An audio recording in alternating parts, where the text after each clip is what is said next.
नमस्कार, आप बवाल देख रहे हैं। मैं हूं बहादुर सिंह राजपुरोहित। आजकल जैसलमेर में एक चर्चा ये हो रही है कि बासन पीर और डांगरी प्रकरण में जो नेता बड़े बड़े मंचों पर थार की अपनायत की दुहाई देते थे, वो नेता कहाँ गायब, और वो नेता भी कहाँ गायब है जो हिंदुत्व का एजेंडा लेकर अपने समय को बहुत बड़ा हिंदुवादी नेता समझते थे।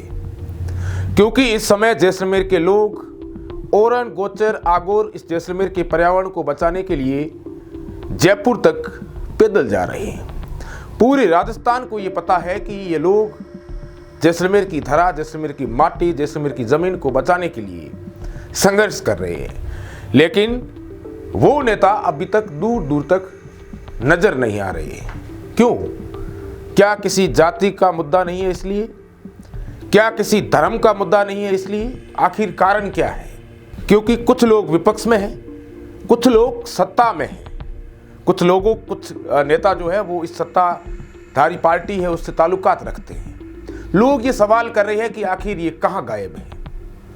आज हर चौराहे पर चर्चा है, हर गांव की चौपाल में चर्चा है, हर व्हाट्सएप ग्रुप में चर्चा है कि ये नेता कहाँ है। जब जैसलमेर की ओरन और गोचर भूमि बचाने के लिए लोग तनोर से जयपुर तक पैदल निकल पड़े, जब तपती धूप में बुजुर्ग, युवा और किसान अपने पैरों में पड़े छालों के साथ आगे बढ़ रहे हैं, जब यह लड़ाई किसी पार्टी की नहीं बल्कि विरासत की बन चुकी है, तब आखिर हमारे बड़े बड़े नेता दिखाई क्यों नहीं दे रहे? लोग नाम लेकर पूछ रहे हैं, हरीश चौधरी कहाँ है, कैलाश चौधरी कहाँ है, गजेंद्र सिंह जी शेखावत कहाँ है, उमेदराम बेनीवाल कहाँ है, स्वरूप सिंह खारा कहाँ है, बाकी वाले कई और सारे भी नेता हैं, वो आखिर कहाँ है?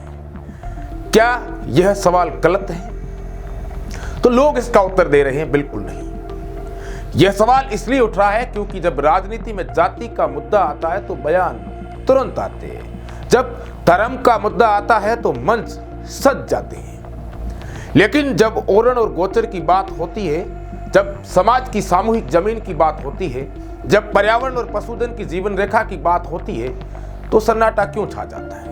बैतूल की विधायक और पूर्व बाड़मेर जैसलमेर के सांसद और पूर्व मंत्री हरीश चौधरी, आपने थार की अपनायत की अपनी राजनीति का हिस्सा बनाया। आपने कहा थार की अपनायत, आपने कहा कि यह क्षेत्र आपकी आत्मा में बसता है।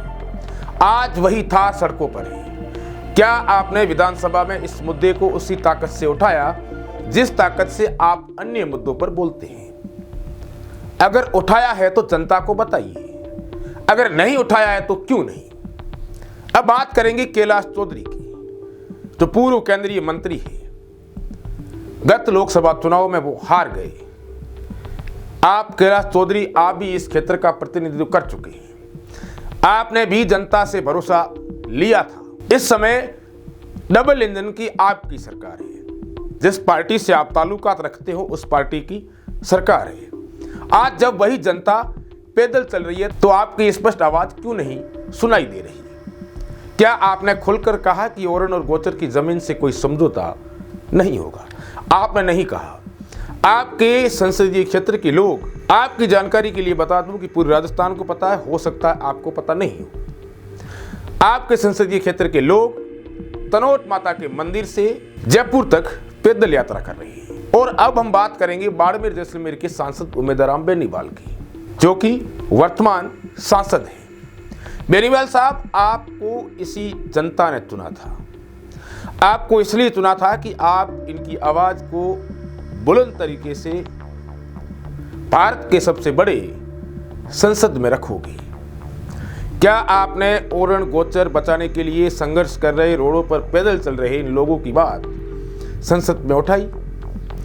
अगर आपने उठाई है तो आप जनता को जरूर बताएं। जनता ये जानना चाह रही है। आप वर्तमान सांसद हैं, आपकी जिम्मेदारी सबसे ज्यादा है। जब बाड़मेर और जैसलमेर और बालोतरा के लोग, जब जैसलमेर के लोग अपनी जमीन बचाने के लिए जयपुर की ओर पैदल जा रहे हैं, क्या आपने संसद में ठोस बहस की मांग की?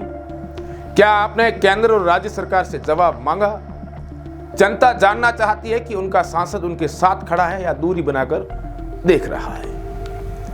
लोग ये जानना चाह रहे हैं, पर्यावरण प्रेमी ये जानना चाह रहे हैं। अब बात करेंगे जोधपुर सांसद गजेंद्र सिंह शेखावत की। शेखावत साहब भी, उनका एक लोकसभा का हिस्सा पोकरण विधानसभा का आता है। साहब की जिम्मेदारी सबसे ज्यादा बनती है। साहब केंद्र में मंत्री है, लेकिन साहब के ही इलाके से लोग पैदल जा रहे हैं। लोग ये जानना चाह रहे हैं कि आप एक केंद्रीय मंत्री हैं, राष्ट्रीय मंच पर आपकी पहचान है, जल संरक्षण और संसाधनों की बात आप करते हैं, तो क्या ओरण और गोचर उस चर्चा का हिस्सा नहीं हो सकता? क्या संसद में इस पर व्यापक विमर्श नहीं हो सकता? ये जनता आपसे, शेखावत साहब से सवाल कर रही है। अब बात करेंगे बाड़मेर के पावर सेंटर की। पावर सेंटर का नाम लेते ही स्वरूप सिंह खारा का नाम आपके दिमाग में आया होगा। जब राजनीतिक हलचल होती है तो आपकी उपस्थिति दिखाई देती है, स्वरूप सिंह जी खारा। लेकिन जब गांव की सामूहिक जमीन का सवाल उठता है तब आपकी चुप्पी क्यों? इसलिए ये सवाल उठ रहे हैं क्योंकि जनता तुलना कर रही है। जब चुनाव नजदीक होते हैं या कोई किसी भी सांप्रदायिक रंग में कोई मंच रंगा होता है, तब आप अपनायत की शायद बात करते हो, लेकिन जब वही अपनायत जमीन बचाने के लिए सड़क पर उतरती है तब नेता गायब क्यों हो जाते हैं? हाँ, इस पूरे परिदृश्य में एक अलग तस्वीर जरूर है। सीयू से निर्दलीय विधायक रविंद्र सिंह भाटी ने विधानसभा में इस मुद्दे को उठाया है। उन्होंने साफ कहा है कि ओरण और गोचर की जमीन से समझौता नहीं होगा। वे पैदल यात्रा कर रहे लोगों के साथ कई बार खड़े दिखाई दिए हैं। यह दिखता है कि अगर इच्छा हो तो आवाज उठाई जा सकती है, लेकिन बाकी बड़े नामों की खामोशी जनता को खल रही है। ओरण और गोचर का सवाल केवल जमीन का नहीं है, यह पर्यावरण का सवाल है, यह पशुधन का सवाल है, यह आने वाली पीढ़ियों का सवाल है और सबसे बढ़कर यह राजनीतिक जवाबदेही का सवाल है। आज हर जगह यही चर्चा है कि ये नेता कहाँ है। जैसलमेर का एक युवा नेता जिसका नाम हरीश धनदेव, वो लगातार इस ओरण यात्रा के साथ, जो टीम ओरण पैदल चल रही है उनके साथ लगातार हरीश धनदेव वे पैदल चल रहे हैं। कई लोग ऐसी बातें कर रहे हैं कि वो अपने राजनीतिक फायदा लेने के लिए, अपने राजनीतिक नफे नुकसान को देखते हुए वो यात्रा कर रहे हैं। लेकिन जब हमने उनसे सवाल किया कि लोग आपके बारे में ये कहते हैं, तब उनका ये जवाब था कि लोग क्या कहते उससे फर्क नहीं पड़ता है, लेकिन इस समय ये किसी भी प्रकार का मंच राजनीतिक का मंच नहीं है। कोई भी पार्टी का नेता इससे राजनीति से अलग जाकर वो इस ओरण टीम का साथ दे, ताकि आने वाले जैसलमेर को बचाया जा सके, आने वाले भविष्य को बचाया जा सके। हमारी पशुधन कैसे सुरक्षित रहे, हमारे जैसलमेर की जनता कैसे सुरक्षित रहे, कैसे इन कॉर्पोरेट कंपनियों से मुक्ति मिले, इसके लिए उन्होंने ये बात स्पष्ट रूप से कही कि वे किसी भी तरीके से अपने राजनीतिक फायदे के लिए ये यात्रा नहीं कर रहे हैं। बाकी कई सारे नेता ओरण टीम का स्वागत कर रहे हैं, लेकिन वो बात अभी तक सामने नहीं आई जो बात कभी जाति धर्म के मुद्दे पर आती है। सीधी बात है, लोग ये सवाल कर रहे हैं कि ये नेता कहाँ है। क्या वे तब आएंगे जब यह मुद्दा जाति का रूप ले लेगा? क्या वे तब बोलेंगे जब इसमें धर्म की बहस जुड़ जाएगी? या फिर वे अभी इसी वक्त साफ और स्पष्ट रुख अपनाएंगे? थार की धरती सब देख रही है, जनता सब सुन रही है, और लोकतंत्र में जनता कभी कुछ नहीं भूलती है। जनता को हर चीज याद रहती है। बाकी वाले नेताओं की आप भी जान रहे होंगे कि मैंने चर्चा क्यों नहीं की।